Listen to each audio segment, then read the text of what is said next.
Indianapolis, Indiana, March 2. General Manager John Lynch of the San Francisco 49ers answers questions from the media on Day 2 of the NFL Combine at the Indiana Convention Center on March 2, 2017 in Indianapolis, Indiana.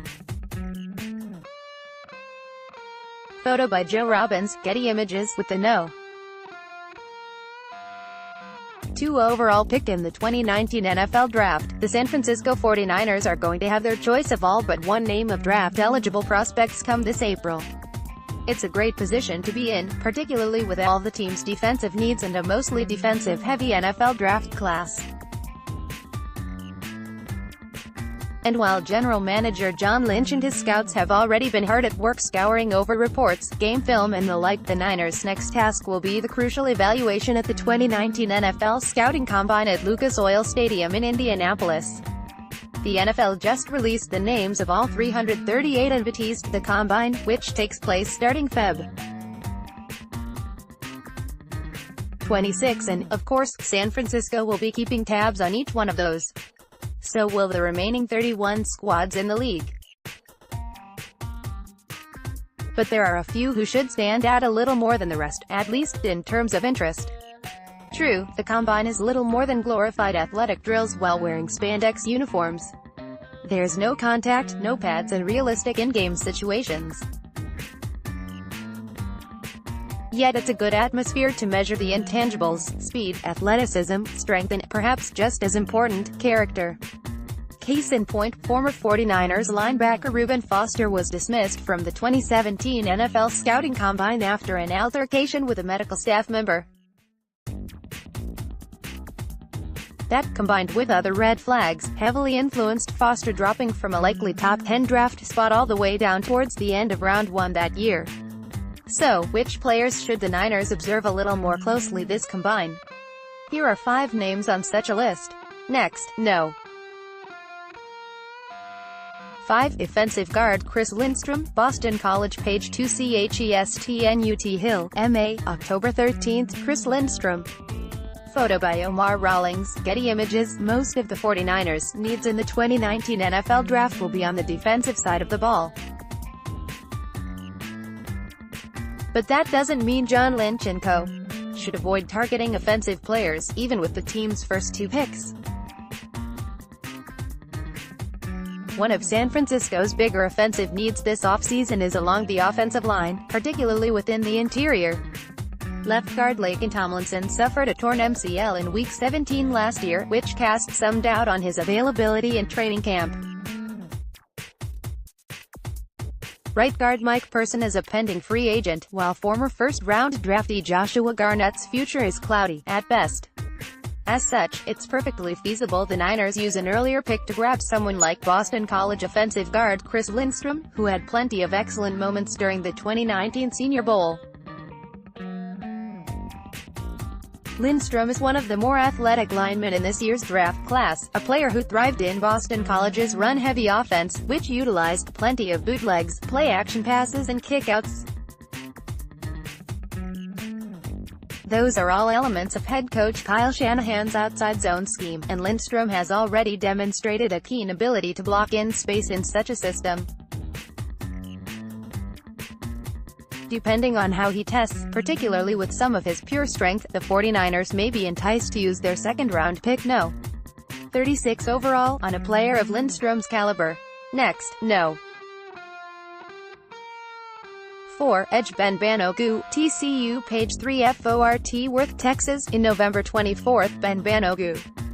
Carter Stadium on November 24, 2018 in Fort Worth, Texas. Photo by Ronald Martinez, Getty Images. It seems pretty likely the 49ers will grab an edge with the No.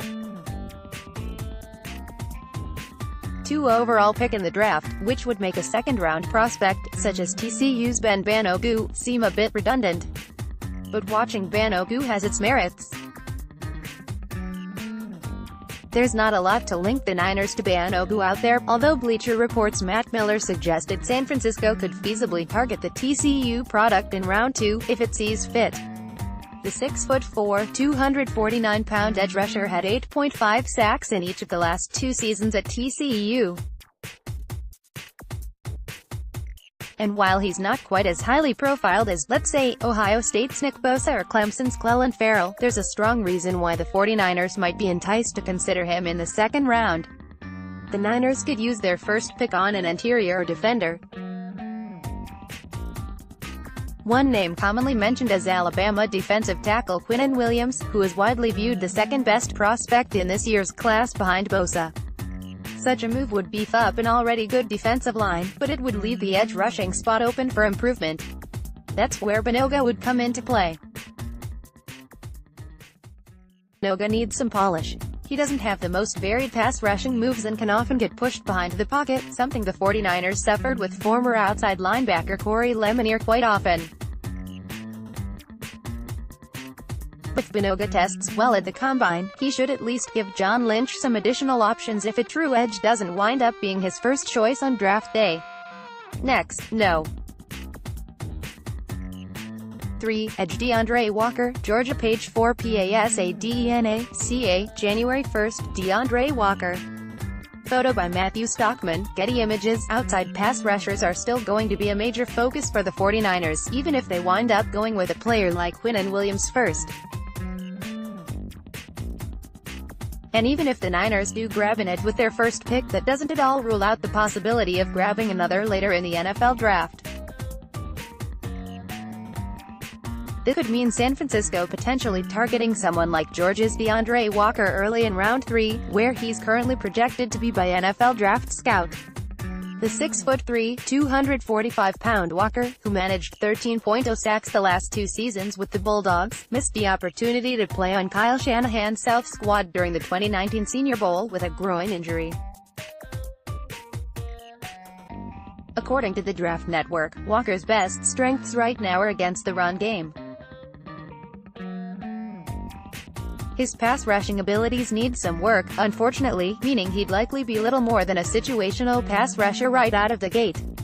That said, it wouldn't be out of the question to see San Francisco utilize Walker in more of a strong side linebacker role early, which is another position the team needs to address before the 2019 regular season.